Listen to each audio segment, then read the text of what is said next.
होगी। तो ये 1 2 3 4 ये तो प्राकृत संख्या है, इसमें 0 और जोड़ दें आगे तो आपके पूर्ण संख्या बन जाती हैं।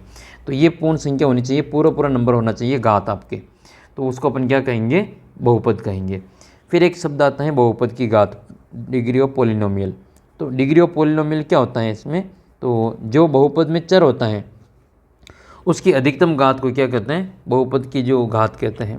बहुपद के जो चर होगा उसकी अधिकतम घात को बहुपद की घात कहते हैं, डिग्री ऑफ पोलिनोमियल कहा जाता है। उदाहरण के लिए 2x की घात 3 प्लस 5x² प्लस x, इसमें चर क्या है, तो चर x है। x की अधिकतम घात कितनी, तो अधिकतम घात 3 है, तो इससे बहुपद की घात कितनी हो जाएगी, 3 हो जाएगी। इस प्रकार से रैखिक बहुपद क्या होता है, तो वह बहुपद जिसकी घात 1 होती है। रैखिक बहुपद की घात 1 होती है तो आपको याद रखें उसको रैखिक बहुपद कहा जाता है। 2x + 1 3x + 5 ये रैखिक बहुपद के उदाहरण है।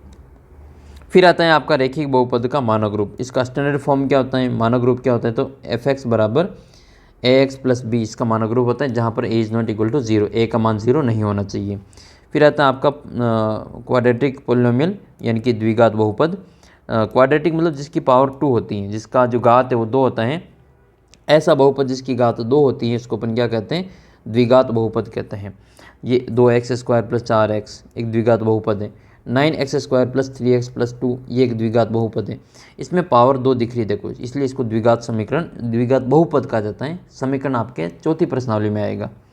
तो द्विघात बहुपद का मानक रूप क्या होता है, इसका व्यापक रूप क्या होता है, तो इसका होता है fx = ax² + bx + c, ये द्विघात समीकरण का मानक रूप होता है, द्विघात बहुपद का मानक रूप होता है। फिर समीकरण मुँह से निकला है, इसको माफ़ करें, इसको क्षमा करें, क्योंकि समीकरण की बात उस समय करेंगे जब इसके बराबर में 0 आएगा। तो बेचारा अकेला है, क्या बात करें इसकी, तो ये a ≠ 0 इसमें भी होना चाहिए। फिर आता है त्रिघात बहुपद। जैसे वैसे तो आपके सिलेबस में त्रिघात बहुपद है नहीं, केवल इसके उदाहरण है कुछ, वो आप देख लें। ऐसा बहुपद जिसकी घात 3 हो उसको अपन त्रिघात बहुपद कहते हैं। उदाहरण के लिए 2x की घात 3 + 3x² + 1 एक त्रिघात बहुपद है।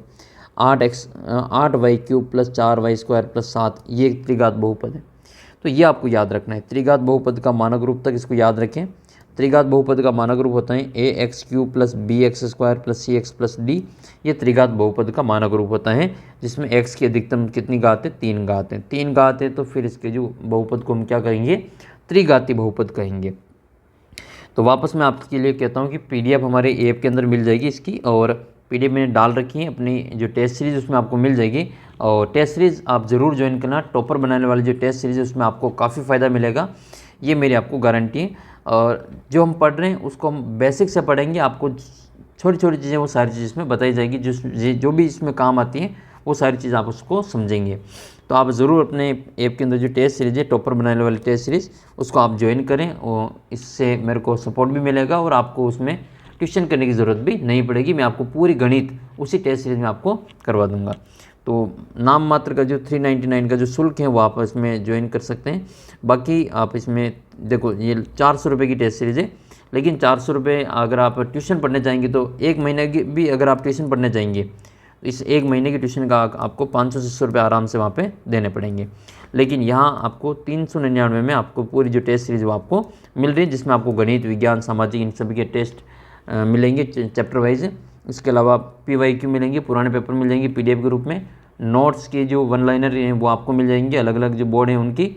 और बाकी जो शेखावटी मिशन 100 है, शेखावटी मिशन 100 की जो सभी PDF है वो भी आपको निःशुल्क उसमें पढ़ने को मिल जाएगी। तो ये सारी चीज़ें आपको वहाँ पर उपलब्ध हैं, तो आप उनको ज़रूर है जो अच्छे से पढ़ें, काफ़ी फ़ायदा मिलेगा आपको। और अभी से मेहनत करें। 10वीं बोर्ड का जो एग्ज़ाम है आप फरवरी महीने में मान के इसकी तैयारी आपको करनी की, फरवरी में आपका एग्ज़ाम है, 1 फरवरी को आपका एग्ज़ाम, ऐसा मानकर आपको तैयारी करनी है अभी से, तभी जाके आप जिसको अच्छी प्रकार से सिलेबस को कवर करेंगे, 4-5 बार इसका रिवाइज करेंगे, और मैथ्स में और बाकी सब्जेक्ट में भी आप जो 100 आउट ऑफ 100 आप लेके आएंगे।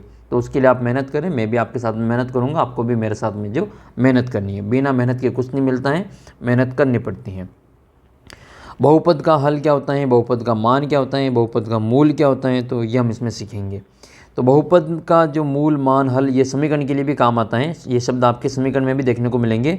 समीकरण का हल, समीकरण का मान, समीकरण का मूल, रूट वगैरह सारी चीज़ें उसमें आएगी वापस। तो बहुपद में जो चर का मान जो उस बहुपद को संतुष्ट कर दे उसको अपन बहुपद का हल, मान, मूल या उसको कहा जाता है। तो उसको बहुपद का मान, मूल, हल कहेंगे।